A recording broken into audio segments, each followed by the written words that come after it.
So in this Wealthsimple tutorial video, I'm going to be showing you guys how to limit buy Axie Infinity, ticker symbol AXS in Canada on Wealthsimple. So once you're into your Wealthsimple app, make sure to go into your cryptocurrency account. Once you're there, go to the bottom bar and press on the magnifying glass. Then on this screen, scroll down a tiny little bit until you come across crypto. Under trending categories, press on crypto.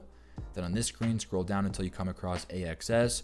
So I'm just going to go scroll down until I come across Axie Infinity, or ticker symbol AXS, which is right here, Axie Infinity. Then once you're here, go to the bottom left and press on buy. On this screen now, type in the, go from market. If you want to buy market order, just press this. But if you want to change it from a market buy to a limit buy, go to the top, press on market buy, and change it to a limit buy. So limit buy says, choose the highest price per coin you're willing to pay your limit. Your order will only complete when your limit is met on the market. I'll press on that right there. Then on this screen, type in the highest price you're willing to pay. So as of right now, it is priced at $8.07. If your highest price, for example, is $8, simply just press on $8, then press continue.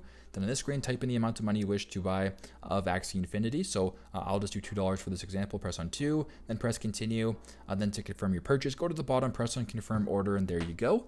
That is how you guys can limit buy Axie Infinity, ticker symbol AXS in Canada on Wealthsimple. I hope this video helped.